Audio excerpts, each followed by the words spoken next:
Hello everyone, welcome once again to the vast and ominous comic book vault. I'm Captain Logan, and it's time for new acquisitions once again. I've got 5 new books for you, and as you can tell, my voice is on its way out. Actually, it sounds a little bit better than it did earlier today. I couldn't even talk this morning at all. So anyway, as you can tell, I sound awful, and I probably shouldn't even be attempting to put out a video, but I don't know what I'm going to sound like in the next couple days and over the weekend, and I really wanted to get new acquisitions out. So, forgive me if I start squeaking a little bit. I'm going to make this really short and sweet, probably, and at the end of the video, as always, we're going to have Dan Torrey bringing us books that Captain Logan doesn't read, and he'll probably be a great deal more articulate, and he'll probably sound like someone who actually has a voice. So, anyway, let's go ahead and jump right into it very quickly. Here is The Superior Spider-Man #1. So Dan and I just reviewed the end of Amazing Spider-Man, Amazing number 700, and neither one of us really liked it very much. I am not real keen on this idea as a new ongoing. As I said before, I don't think this really has legs, and given the cliffhanger of this issue, which I won't give away, I really don't think this has legs. I'm very surprised by what Dan Slott is doing with this, and it feels very much like another one of his stories that he could easily wrap up in 5 or 6 issues. I don't know why Doc Ock, being the new Spider-Man, was caused to end 700 issues of Amazing Spider-Man and treat the ending of 700 like it's this big, giant, huge new chapter for Spider-Man, unless things don't go in the direction that they seem like they're probably going to with the end of this issue, you know, unless he's got some kind of insane plan for that. Having said all that, this was a lot more enjoyable than I thought it would be, and I have a lot of the same issues that I had with 700 with how Doc Ock is acting, and the fact that people, especially Mary Jane, that are around him aren't picking up, it seems, at all on how he's acting so extremely different. Mary Jane in this is starting to maybe a little bit, kind of, but only when he starts getting really absurdly different. To the point of ridiculous. It's like like he's talking like Dr. Octopus. Why aren't you questioning this? And it just completely takes me out, drives me crazy, and makes her seem like a moron. Seeing Doc Ock as a superhero talking like Dr. Octopus while fighting the new Sinister Six is actually kind of a lot of fun, and I was surprised by what Dan Slott does with that. I think what he ought to be doing is having Doc Ock be really good at pretending to be Peter Parker, because again, he's got Peter Parker's memories. He's able to call them to his memory fast enough to make people believe that he really is Peter Parker, and so I don't understand why he can't just act like Peter Parker when he's you know, outside of the costume, and then when he's in the costume, talk like Dr. Octopus. I mean, you know, it would still surprise people. People would be like, "Oh, you don't sound like Spider-Man," but he's in the mask. Nobody knows that Spider-Man is Peter Parker, so it wouldn't really hurt his career as Spider-Man, and in fact, it might help, because if he wants to take things in a different direction, like it seems like he does, as Spider-Man, he could get away with talking however he wants to. That would be kind of fun. So whenever he's in the costume, I'm kind of having fun with it, and I really enjoy this idea of Doc Ock as Spider-Man. You know, fighting supervillains and kind of anticipating what their plans are going to be, because he's also a supervillain, and then beating them as a supervillain and talking like he has a big master plan, and then getting really excited about the fact that he actually gets to win, because in this situation he is the good guy.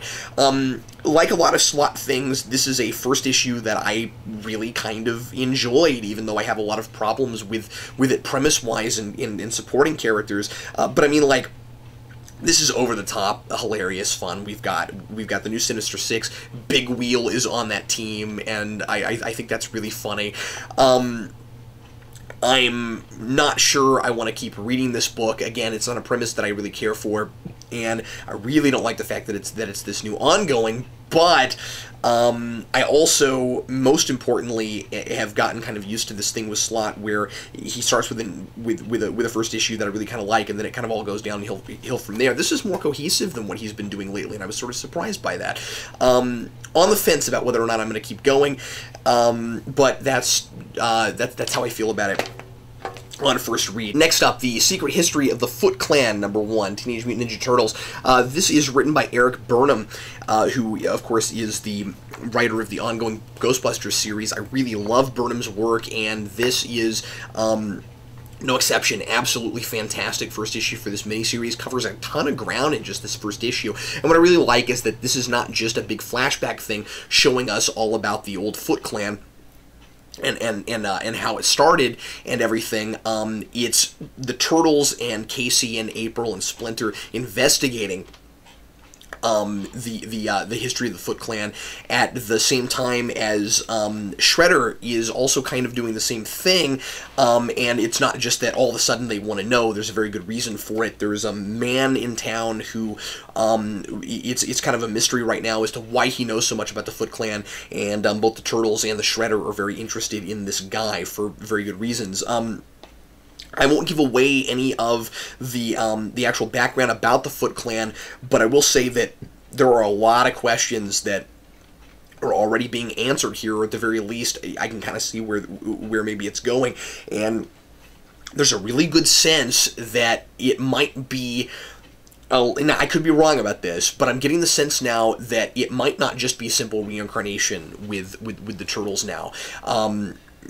That, you know, they've been calling it that, but there's something that's planted in here that makes me think that there might be a little bit more science fiction to why the Turtles and Shredder from, hundreds of years ago are now, their souls are in turtles and a rat, and how exactly that works. Also, there already here in this first issue is an explanation about why the Shredder has been able to live as long as he has. So I want to say that if you've been enjoying the Turtle series and if you're reading that, you have to read this. It's very, very, very important. The only thing I sort of wish is that this was part of the main series, because it seems like it's going to be absolutely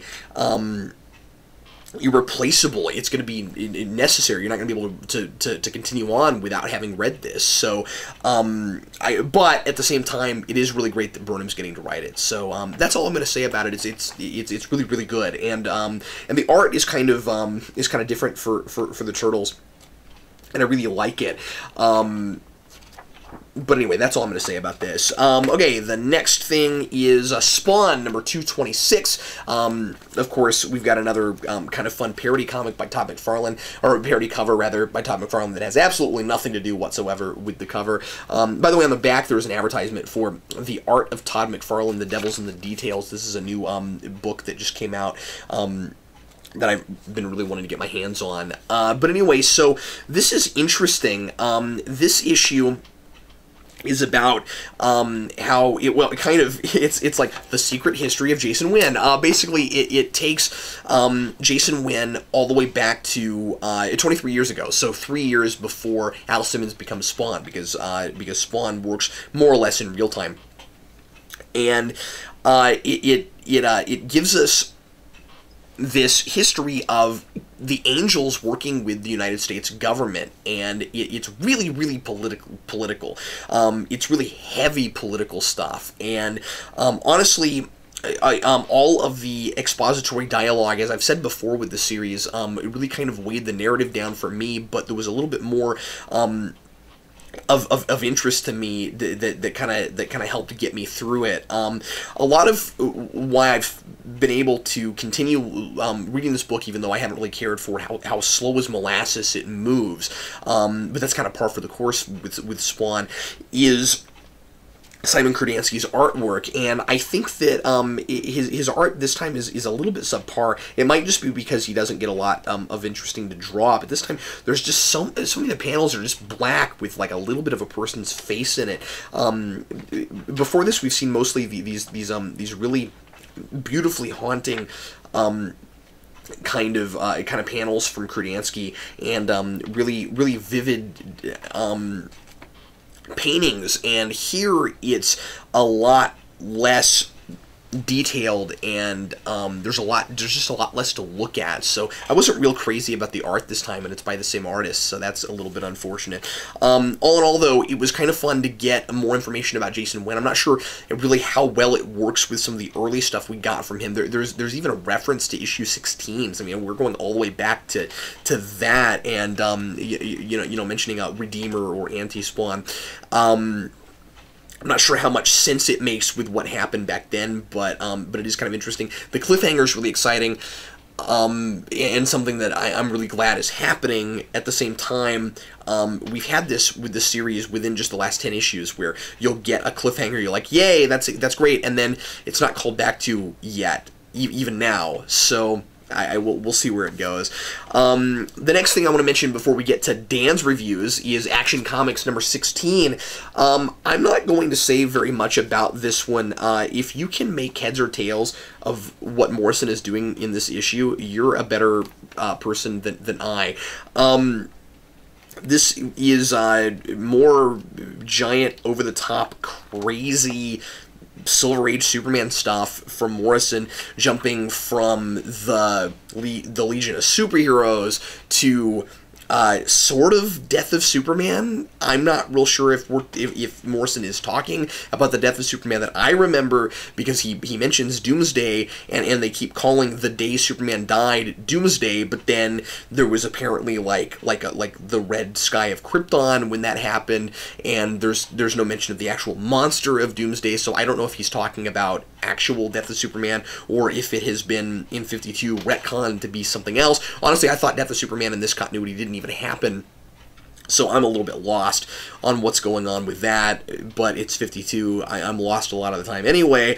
And then, of course, we've still got this crazy stuff going on with the supervillains that are all based on different colors of kryptonite, and we've got these beings from the fifth dimension, or there's one giant crazy evil being from the fifth dimension. I can point out some of those, you know, characters that are in this. As far as what actually is going on in this comic, all I can tell you is it's nonlinear storytelling. Morrison will give us a tag that says 80 such and such, and then like 80 the day before yesterday, and I can't even keep track of when we are, when there are pages and pages of dialogue where, because like you're either dealing with fifth dimension stuff or you're dealing with future stuff, it's like they're speaking another language. I can't keep up with it. I don't know what I'm reading right now in this book, and I don't mind admitting that. Like I said, if you get this better than I do, well done. I've continued reading this because it seems like every other issue I get really intrigued with it. This was kind of another off issue for me. I was sort of excited about the idea of dealing with some Death of Superman stuff, because I just sort of want that to be continuous, but I don't even know if that's what we're doing here. So anyway, do I recommend this issue? Certainly not if you haven't been reading this, because you'll really be lost, maybe even more so than I was. But as it is, I just don't really know what is going on in this book. It's really, really out there. And now it's time to go to something probably much more coherent and easier to listen to. Dan Torrey with stuff that Captain Logan doesn't read. Hi everybody, and welcome once again to Things Captain Logan Doesn't Read with Dan. I have 5 books to review for you guys this week, and we're going to kick it off, mix it up a little bit. We're going to start it off with 2 Dark Horse books, 2 Star Wars Dark Horse books. The first being Star Wars #1 by Brian Wood and Carlos Danda, which is probably my most anticipated release of the week. Before we get into this, I sort of want to explain what this is, because I originally thought this was a book that was going to start after the events of the original 1977 film and continue onward as if it was its own continuity and no other Star Wars had ever happened after that. That's sort of what I had heard Brian Wood saying in interviews and Dark Horse saying about the book in articles and stuff. But I was sort of confused when going through the opening page of the book where it sort of has all the credits, it places this within Star Wars continuity very clearly. There's a label on here that talks about the period of time it's set in and all that stuff. So I was sort of confused. I went and looked at some more interviews with Wood that were recent. He did a 45-minute podcast on iFanboy talking about the first issue, and he said that the things that he has said before freaked out a lot of Star Wars fans, and that statements weren't necessarily true or may not be true anymore. So I'm not really sure how this is going to go continuity-wise, and I'm not really sure Dark Horse does either. But regardless, I really liked this first issue. The tough thing with telling stories with the original cast, I think, is, well, at least stories that aren't post-Return of the Jedi, is that a lot of them feel like simple gap-filling exercises between the events of the film, and they don't really do anything with the characters that's worthwhile. After all, every main character in the original trilogy has a clear story arc, and it's very hard to deviate from that and not contradict anything at the same time to do anything interesting. I've seen a lot of writers sort of struggle with that in various Star Wars EU things I've read with the original cast over the years. And Wood does a really good job with all of the characters here by making them have to deal with the fallout of the Battle of Yavin. For those who don't know, is the last battle in the original film. Luke, Han, Leia, Wedge Antilles, and the leaders of the rebellion are sort of dealing with the people they lost at Yavin and the relentlessness of the Empire that's now hunting them across the galaxy, while Vader deals with the failure that the Empire and he had at the Death Star battle. All of them having to deal with the death around them, they react to it very differently. In fact, a lot of the issue is the three X-Wing pilots in the Rebellion, Leia, Luke, and Wedge, sort of talking about all of this. And they have very different views on it. They compare and contrast each other's views. It's very interesting. Besides that stuff, there's a few action scenes to be had, dogfights and X-Wings, blaster battles and stuff, which are exciting, but none of them contain lightsabers, which may not please some people, but I was actually really pleased to not see a lightsaber turned on here. I think some people forget that lightsabers were used very sparingly in the original film and Empire. I personally believe that lightsabers are like the Hulk on film. Making us care about the people in the fights is the most important thing, so that when we do get those brief, small, great bits of action scenes with the lightsabers, they feel warranted and exciting, rather than having them just be waved around all over the place and losing their mystique somewhat. Overall, I'd have to say that Wood does a good job at finding places to take the characters, and he has great voices for them, which is, by and large, the most important thing for a Star Wars book to have, I think, because it's so dependent on the characters to be interesting, that I really enjoyed this one. I'd highly recommend it to any Star Wars fan. And even if you're not a big Star Wars fan, it's very continuity light, and it has all the characters that everyone knows and loves, so it's great stuff. Next, we're going to move over to Star Wars The Purge, Tyrant's Fist, number 2.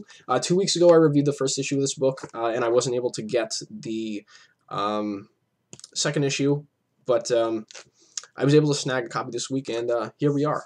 This mini finished very strong, I thought. I really enjoyed the conclusion, much more so than the first issue, actually. We get the same strong characterization for Vader here that I liked in the first issue that I had talked about in my review of that one. But it goes quite a bit deep, but this one specifically goes quite a bit deeper and covered much more territory than I initially thought it was going to, based on the first issue's sort of vibe.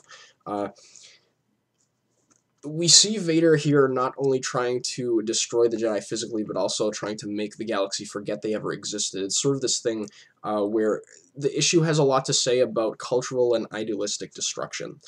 It has a lot of twists and turns as to how Vader goes about trying to accomplish this goal. That's really interesting. It gets into some political and espionage territory that really kept me on the edge of my seat the entire time.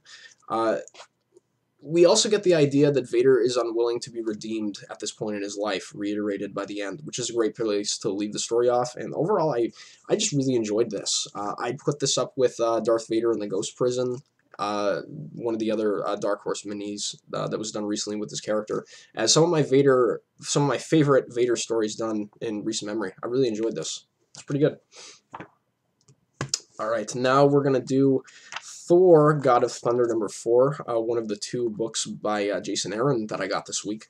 And wow, this gets better and better every issue. This time we get a bit more of a glimpse into the life of the future King Thor, which is an extremely bleak future where the God Butcher's servants have finally come to kill Thor, who's the last existing god in the universe. The thing that I've really been loving about this series is how Aaron's been able to create this situation for Thor to deal with that sort of deconstructs his character. And we get a good look and feel for who the God Butcher is in this issue for a few scenes. And in those scenes, he brings up this really interesting parallel that he said he's been noticing in all the gods he's been slaying since the beginning of time. And that parallel is that all gods are either harmful or do nothing at all in the grand scale of things. This is such an interesting place to take Thor's character and such an interesting question to ask of him. Not only because the way Thor's future in this issue pans out to reflect this idea exactly, but it also reinforces another idea that the God Butcher has, that gods are no different from the mortals they dominate. They're just creatures of flesh and nothing more. The idea is that gods are just as human as we are, I think. The idea is that humans are just a speck upon the entirety of time and space, and that the vast majority of the people that live on this planet live their lives accomplishing nothing and doing harm to this planet as well as their fellow man. And gods are similar in that way. That's what I think Aaron's sort of getting at here. And it relates back to Thor's character too, right? Because saying that even that Thor has a bit more humility in him, because he was able to relate to the humans when his father banished him to Midgard, he's still a bit arrogant in thinking nothing can ever hurt him, and that the universe revolves around the influence his culture has on it, like a lot of people think. It's this very interesting gods and mortals sort of thing mixed in with this very human metaphysical idea. It's really interesting. I really enjoy this series, and this is probably some of the best Thor that I've read in years. If you're a Thor fan, you need to be reading this. It's fantastic. All right, so now we're going to move over to the X-Men world for Wolverine and the X-Men, number 23. This one's written by Jayson Aaron with art by Nick Bradshaw. And I really love Wolverine and the X-Men so much since it started because it's really goofy and escapist in the way it's plotted. This is the issue of the arc in which the X-Men have been fighting an evil circus of zombie clowns under the influence of a witch while at the same time scrapping with Frankenstein's monster. It's awesome. However, despite how goofy and over the top the material becomes, on the surface, sort of plot-wise, Aaron is able to ground the characters in genuinely human ideas and experiences that makes this book distinctly X-Men. It really feels like an old-school X-Men book to me.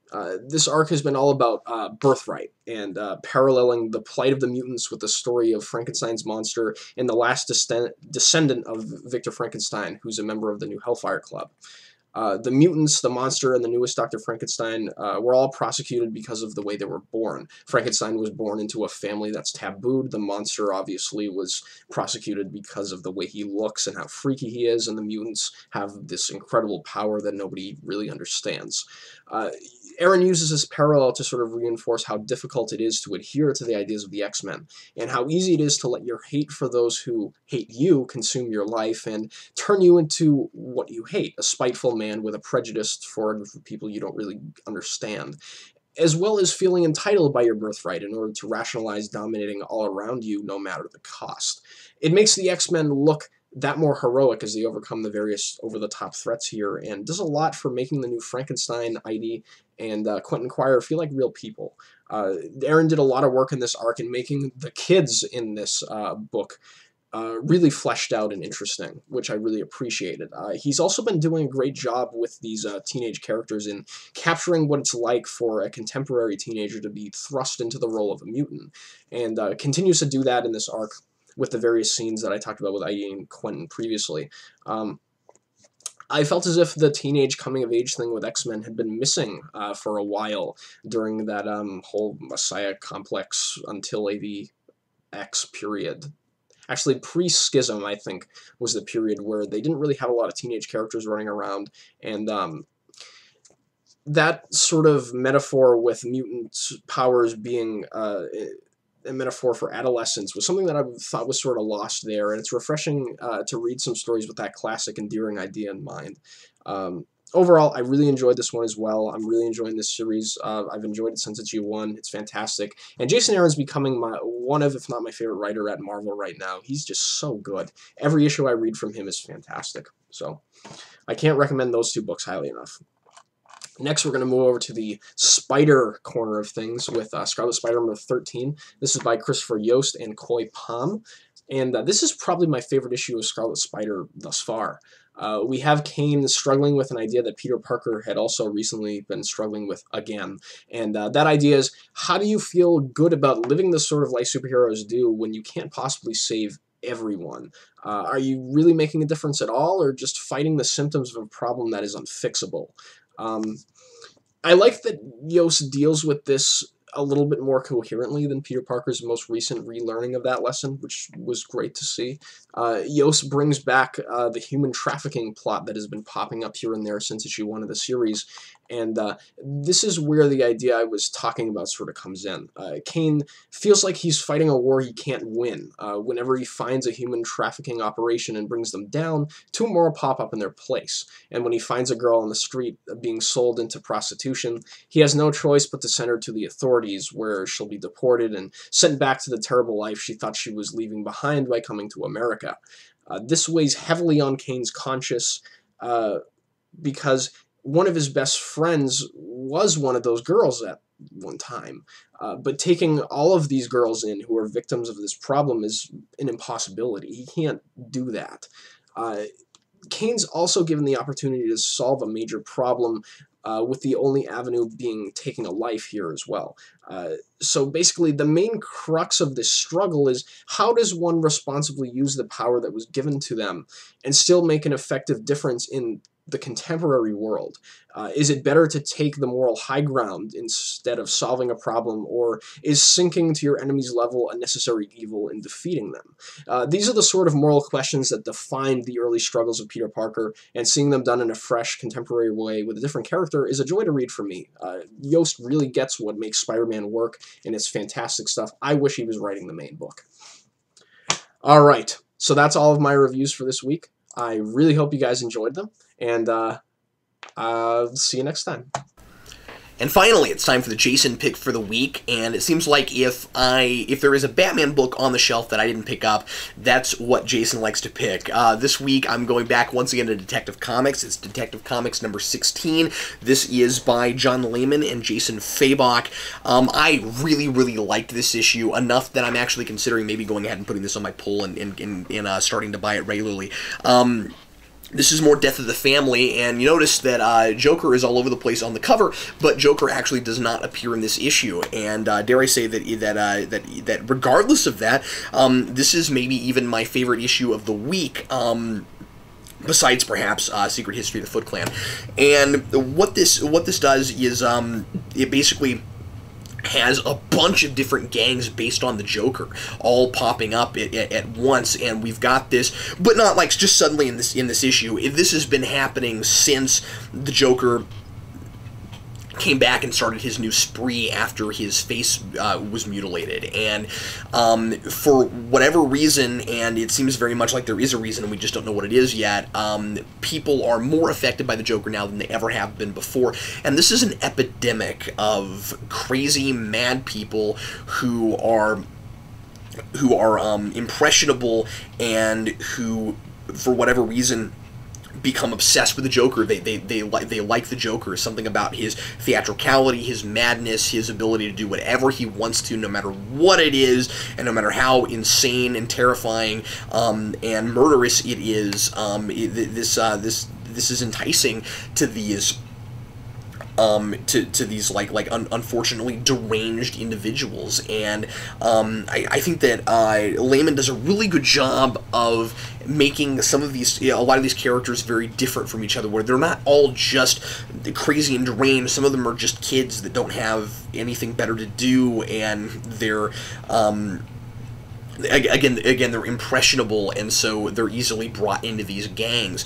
And Batman has to deal not only with the scary ones that are actually killing people, which doesn't start to happen until about midway through the issue. For a while, we're actually kind of waiting for one of these gangs to actually do something illegal, which is kind of interesting, because for a while it's just kind of clowns running around, and obviously they're taking after the Joker, but they're not really doing anything illegal, so nobody can stop them. But Batman is stopping them anyway. He's trying to be preventative, because he knows that one thing is going to lead to another, with all these people running around paying tribute to the Joker and using him like a role model. You know, obviously Batman doesn't like that, and he wants to stop it. So for a while through this issue, it's just Batman going around dispersing these gangs and making them go home.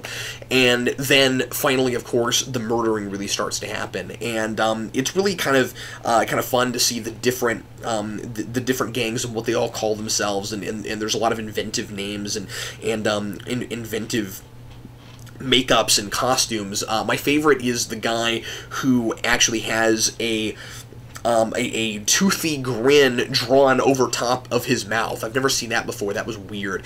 And then there is one gang that is worse than all the others, that is called the League of Smiles, and that's really what Batman is trying to find while he's dispersing these groups. Is he's trying to get to the League of Smiles, which is supposed to be the worst of them. And anyway, I was really intrigued by this, and enjoyed that there's this death of the family story that doesn't actually have the Joker in it, but is all about the Joker. And anyway, quite good. And also the artwork by Jason Fabok is great. It reminds me of some of the some of the better mid-90s Batman art that I always liked, and looks a bit like what I'm seeing in the Arkham Unhinged book right now. So anyway, thanks everybody for watching, and once again, I really apologize for my voice and for not being able to wait until my voice came back before I shot this video. But anyway, hope you kind of enjoyed it anyway, and if you ever want to send me or Vince anything to review on the Vault, you can always send that to our P.O. Box. That's Geekvolution, P.O. Box 14183, Lenexa, Kansas 66285. I'm Captain Logan, and happy reading.